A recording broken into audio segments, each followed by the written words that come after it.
Hello and good evening, and once again, this is Dave Edelstein for Better Than Before, talking about all things to do with how one communicates, communicating mindfully, communicating to relate, communicating to connect, and all things to do with how we speak to and get along with each other and ourselves.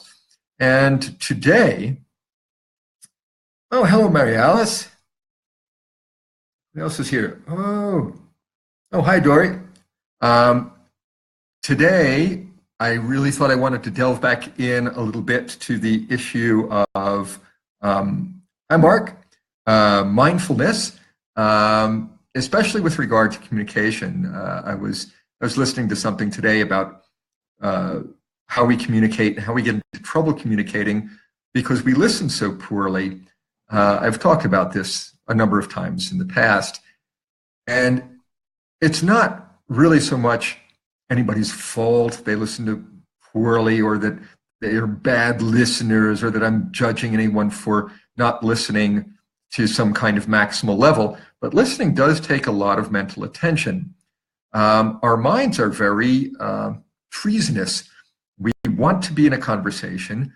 We want to communicate.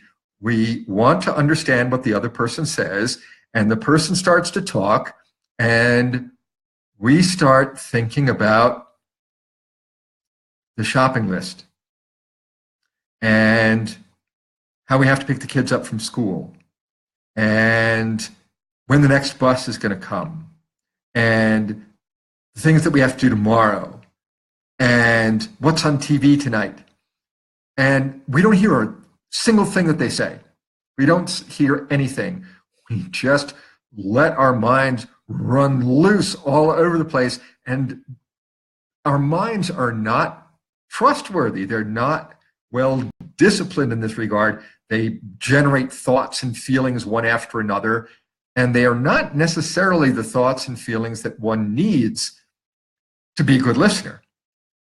Another thing that happens very, very frequently when we are supposed to be listening is that we are already preparing our response. This is a well-known idea, that someone starts talking and they say something that rankles. They say something that either doesn't strike us as factually correct, or Aisha, doesn't strike us as fair, or doesn't strike us as consistent with what we believe. It offends our opinion in some way, and we start gathering our evidence for what we believe instead of listening at all to what the other person believes and how that has influenced their whole approach or their whole way of handling the situation we're talking about. So while we're doing that, we're missing everything they're saying. And when we respond, yeah, we may make a really good argument for what we believe, but we may not make any argument at all that's relevant to what the person just said. The other person is sitting there and their mind is going, why are they telling me this? Why is this what is coming out of this person's mouth? I didn't talk about that at all. They're just defending something. So we miss so much of what's important in what other people say. And this is why I always talk about mindful communication. Yes, there are important communication skills that we should all learn. But I was reading recently that in relation to taking communication skills programs to improve your relationship, that they often don't work. That's not really all that surprising. You can learn really good ways of speaking and listening, and you have these learned skills.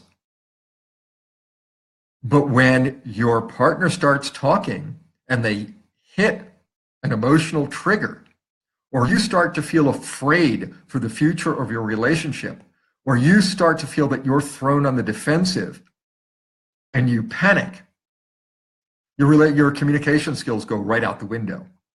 You can't hold on unless unless you're mindful.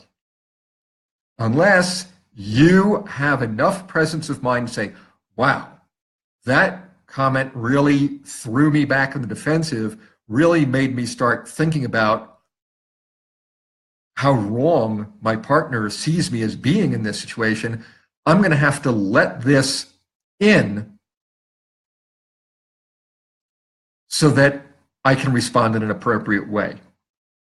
I'm going to have to take all of the accusation. I'm going to take as accused and as wrong and as ashamed and guilty as I may be feeling right now, and I'm going to have to handle that and assume that that's not my partner's purpose, that their purpose is to get me to do something I haven't done or to stop doing something that I routinely do.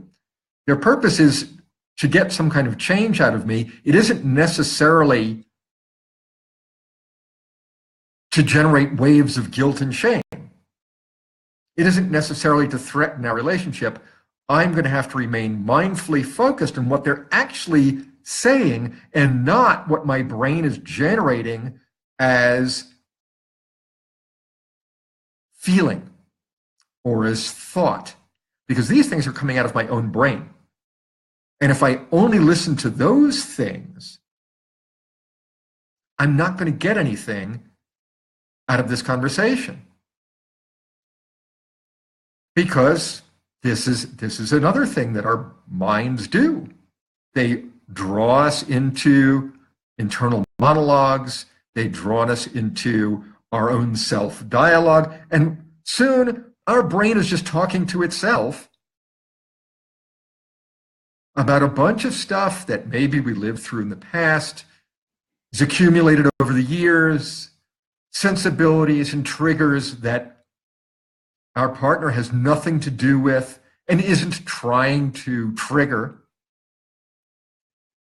And we sit there having this whole conversation with ourselves and nothing goes in. We're not actually saying anything necessarily. We're not interrupting. We're not necessarily being, in that sense, rude. We may do all of this in silence with our eyes well fixed on our partner so that it looks like we're listening. But what's really going on inside is garbage.